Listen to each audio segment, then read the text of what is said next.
Deadly protests in Egypt. Mass bombings in the Gaza Strip.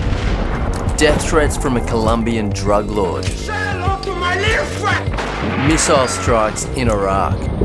If a doctor told you to live a quiet and stress-free life, this probably wouldn't be what he was talking about. After continually losing consciousness as a teenager, Patrick was told that his heart didn't have the strength to keep him alive. He needed a pacemaker to survive, a robotic device surgically implanted into his chest to control his heartbeat. Doctors told him to avoid all excitement, sports, risks of any kind for the rest of his life. But Patrick wanted to be a photojournalist. So instead of taking medical advice, he forged papers and bluffed his way into a war zone for his first ever assignment, kicking off a career that has seen him working in over 10 major conflict zones. And the story you're about to hear is by far the closest he came to death. The time he was kidnapped by extremists in Syria. We just see these massive gunfire, just like bam, bam, bam, bam, bam, bam. Everything is heightened to the absolute max. Hey guys, welcome to Bent Planet, where I tell you true stories of humans in abnormal predicaments. Tales that will twist your mind. And this story is no exception. If you're as obsessed as I am with crazy stories, please subscribe and give the like button some love, as it will help me grow this community, and I'm a one-man team, so any help is appreciated. That's enough of that. All right, get comfortable.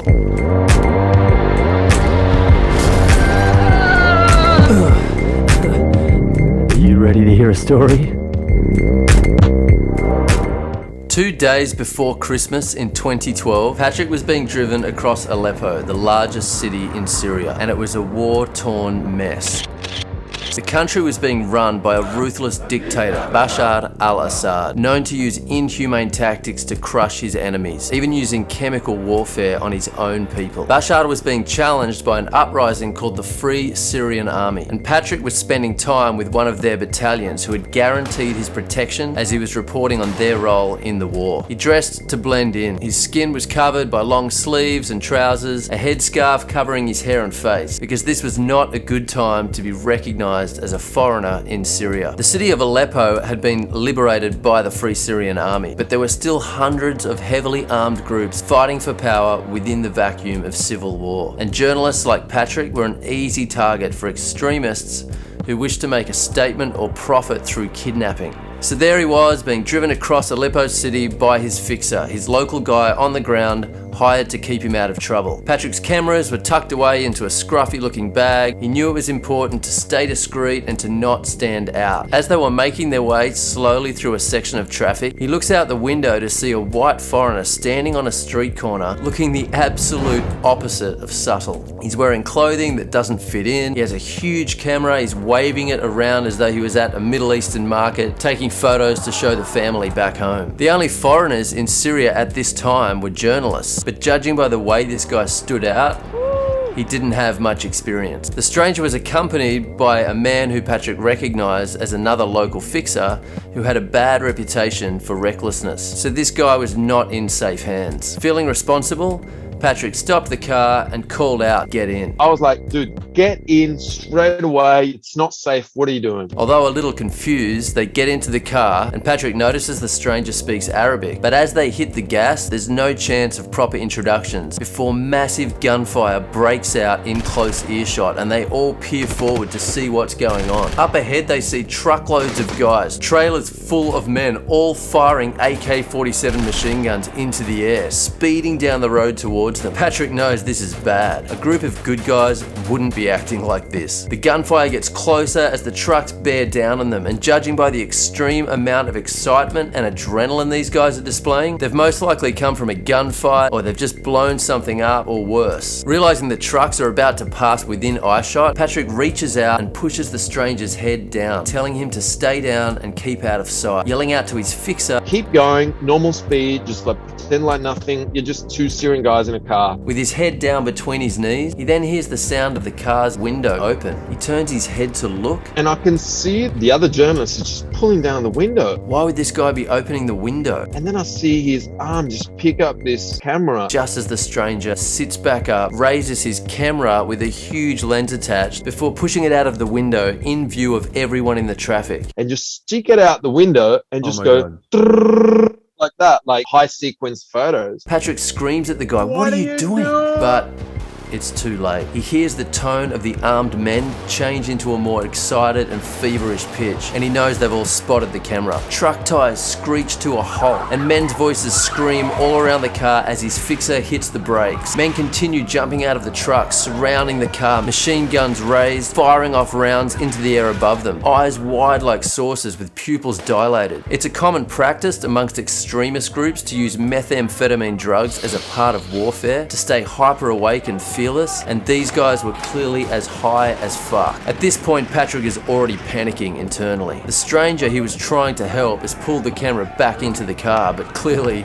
it's too late. Not only are they surrounded by a bunch of extremely volatile, violent extremists, high on drugs, pointing machine guns at them, there is no way of knowing exactly who these guys are and which group they belong to. This isn't a battlefield where you are well aware of the line between you and the enemy and you know what their intentions are. It's a city in chaos.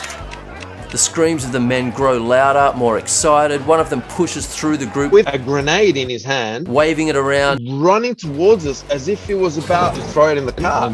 Patrick, the stranger, and both their fixers are completely horrified. Their hands in the air, all too scared to move. The tension builds, and Patrick realizes one thing may stop these guys from killing everyone in the car within seconds. With both hands raised above his head, he slowly reaches back and removes the scarf from around his hair and face, revealing his blonde, curly hair. The mood changes instantly, and instead of pulling the pin on the grenade and torching the car, they're all ordered to get out. Their arms quickly handcuffed behind their backs, blindfolds around their eyes before being thrown onto the back of a truck. Pushed down against burning steel with the stinking hot sun searing over them, Patrick can feel a hard metal object poking into his head, and as the old truck bounces along the road, his blindfold loosens just enough to see armed men pushed in around him, one with the barrel of his AK-47 pressed hard against Patrick's skull, his finger wrapped around the trigger. They keep hitting huge potholes and craters from old bomb sites, and he knows that at any moment a jolt could cause that finger to accidentally squeeze. With his mind racing and anxiety pushing his heart into overdrive, he closes his eyes and takes deep breaths to try and keep himself calm as time slows down.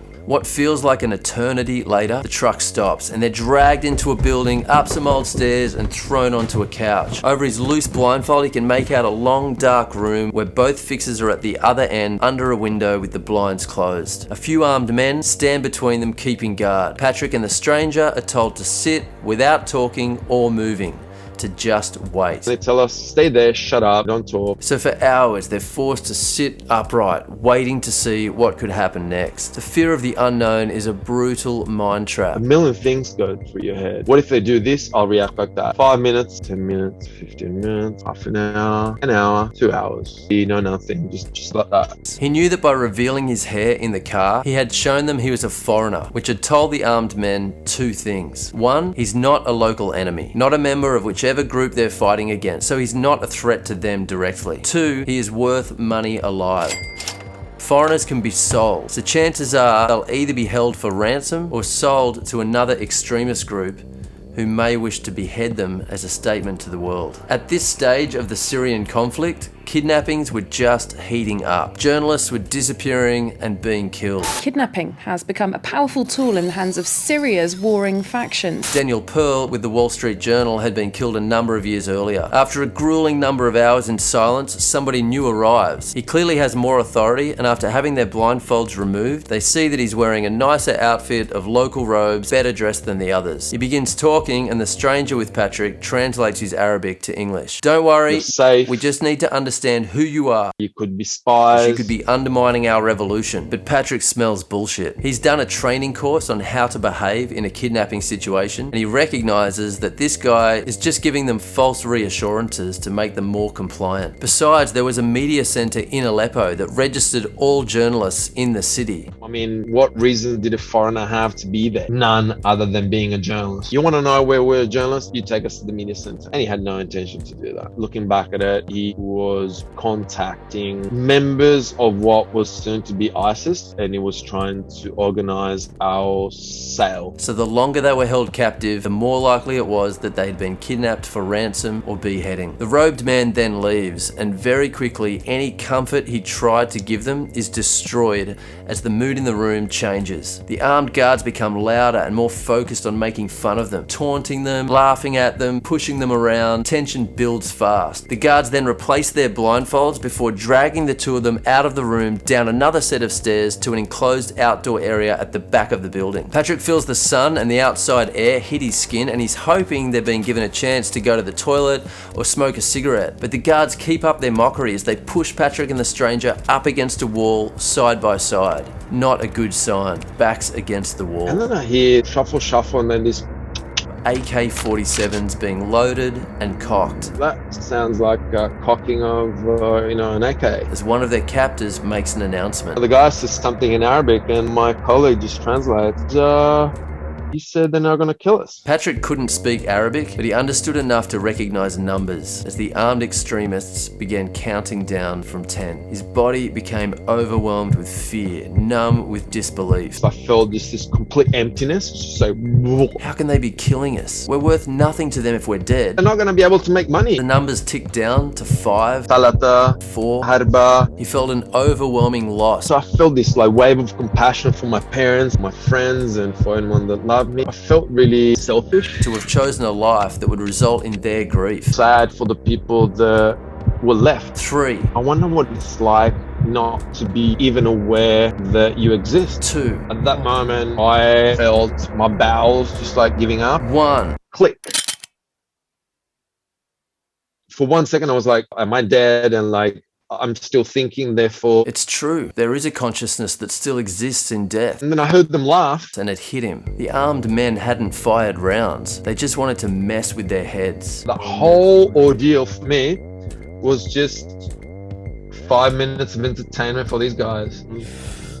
Again, they were grabbed and dragged back inside. The two fixers were ordered to get up and leave. A strange decision, but a sign that they would probably be getting moved to a new location very soon. And the fixers were no longer needed. They weren't worth anything. The armed guards got on their phones and began making arrangements. Patrick and the stranger are both emotionally drained, and at this point, everything is looking incredibly grim. The chances of survival narrowing down fast. Then suddenly the sound of car tires screeching to a halt outside breaks the oppressive mood, followed by the sound of gunfire, screaming and shouting, doors being kicked in, more gunfire as bullets ricochet off walls, men screaming at each other until finally the shooting dies down and the room is filled with new voices. Voices that Patrick recognizes. Voices of men in the Free Syrian Army battalion that he was embedded with for his assignment.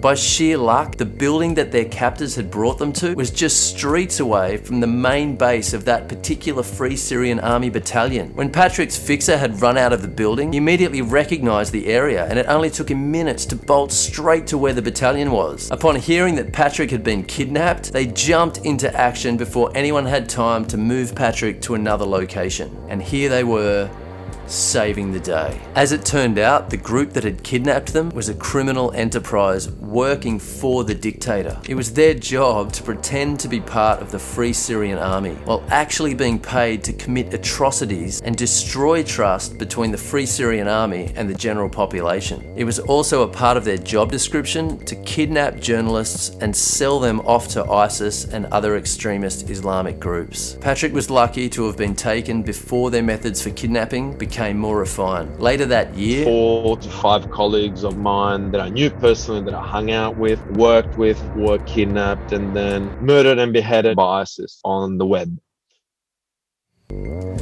Alright guys, that's it for today. If you appreciated Patrick telling his story, please let him know by hitting that like button. It's also a great way to support the channel so I can keep telling you true stories. If you would like to hear the entire interview with Patrick, I highly recommend it. He goes into a lot more detail about the kidnapping, plus loads of amazing reflections on life as a photojournalist. And being that we are cousins and have spent many years living together, traveling together, drinking together, we don't have any trouble getting into a good chat. Although this story I definitely hadn't heard in this amount of detail before. The link to the interview is in the description below or right here. Alright, thanks for tuning in, and until the next story, stay bent.